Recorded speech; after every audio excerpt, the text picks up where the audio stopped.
ಭೋಗಿಯ ದಿನ ಏನು ಆಚರಣೆ ಇರುತ್ತೆ, ಏನ್ ಮಾಡ್ಬೇಕು, ಏನ್ ಪೂಜೆ ಇರುತ್ತಾ, ಅಥವಾ ಭೋಗಿ ಅಂದ್ರೆ ಏನು ಆಕ್ಚುಲಿ ಅಂತ?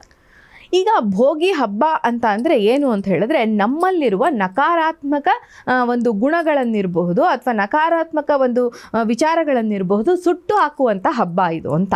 ಸೊ ಹಾಗಾಗಿ ನಮ್ಮ ಮನೆಯಲ್ಲಿರುವಂಥ ಎಲ್ಲ ಅನ್ವಾಂಟೆಡ್ ಥಿಂಗ್ಸ್ನ ಒಂದು ಕಡೆ ಹಾಕಿ ಅದಕ್ಕೆ ಬೆಂಕಿಯನ್ನು ಹಚ್ಚಿ ಅದರಲ್ಲಿ ಸುಟ್ಟು ಹಾಕ್ತಿರುವಂಥದ್ದು ಅಂತ.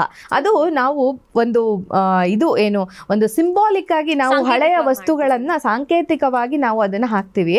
ಆದರೆ ನಿಜವಾಗ್ಲೂ ಹೇಳಬೇಕಂದ್ರೆ ಅಲ್ಲಿ ಸುಡಬೇಕಾಗಿರೋದು ಮನೆಯಲ್ಲಿರುವಂತಹ ಹಳೆಯ ವಸ್ತುಗಳ ಜೊತೆಗೆ ನಮ್ಮಲ್ಲಿರುವಂತಹ ನಕಾರಾತ್ಮಕ ಚಿಂತನೆಗಳನ್ನು, ನಮ್ಮಲ್ಲಿರುವಂತಹ ಒಂದು ಡಿಪ್ರೆಷನ್ನು, ಬೇಡದೇ ಇರುವಂಥ ವಿಚಾರಗಳನ್ನು ತುಂಬ ಬೆಳೆಸ್ಕೊಂಡ್ಬಿಟ್ಟಿರ್ತೀವಿ ನಮ್ಮ ಮನೇಲಿ, ನಮ್ಮ ಮೈಯಲ್ಲಿ, ನಮ್ಮ ಮನಸ್ಸಲ್ಲಿ. ಅಂದರೆ ಅನ್ವಾಂಟೆಡ್ ಆಗಿ ಯಾವುದೋ ವಿಚಾರಕ್ಕೆ ತಲೆ ಕೆಡಿಸ್ಕೊಳ್ಳೋದು, ಯಾವುದೋ ಒಂದು ಯಾರ ಮೇಲೋ ಕೋಪ ಮಾಡ್ಕೊಳ್ಳೋದು, ಈ ಥರದ್ದೆಲ್ಲ ನಾವು ಆ ಭೋಗಿಯ ಒಂದು ಬೆಂಕಿಯಲ್ಲಿ ಸುಟ್ಟು ಹಾಕುವಂಥದ್ದು ಅಂತ ಹೇಳಿಬಿಟ್ಟು ಒಂದು ಬೆಂಕಿಯನ್ನು ಹಾಕಿ ಅನ್ವಾಂಟೆಡ್ ಆಗಿರುವಂಥ ವಸ್ತುಗಳನ್ನು ತೆಗೆದು ಅದರ ಬೆಂಕಿಯನ್ನು ಹಾಕಿ ಅಗ್ನಿಯನ್ನು ಸ್ಪರ್ಶ ಮಾಡಿ ಸುಡುವಂಥದ್ದು ಅಂತ ಭೋಗಿಯ ಒಂದು ಇಂಪಾರ್ಟೆನ್ಸ್. ಭೋಗಿ ಹಬ್ಬದ ದಿನ ದಾನ ಧರ್ಮಗಳನ್ನು ಮಾಡೋದು ತುಂಬ ಮುಖ್ಯ.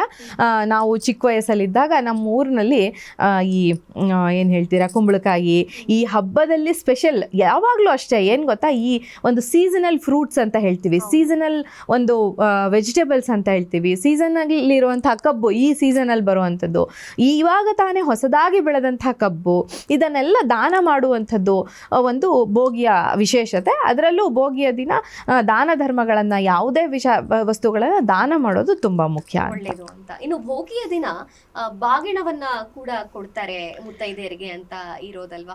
ಅಂದ್ರೆ ಒಂದು ಬಾಗಿಣವನ್ನ ಸಿದ್ಧ ಮಾಡಿ ಅದರಲ್ಲಿ ಕನ್ನಡಿ, ಕಾಡ್ಗೆ, ಮುತ್ತೈದೆಗೆ ಯಾವ್ಯಾವ ವಿಚಾರಗಳನ್ನ ಕೊಡ್ತಾರೋ ನಮ್ಮ ಕಡೆ ಆ ಬಾಗಿಣವನ್ನು ಕೂಡ ಸಿದ್ಧ ಮಾಡಿ ಕೊಡುವಂತದ್ದು ರೂಢಿಯಲ್ಲಿದೆ ಉತ್ತರ ಕರ್ನಾಟಕದಲ್ಲಿ.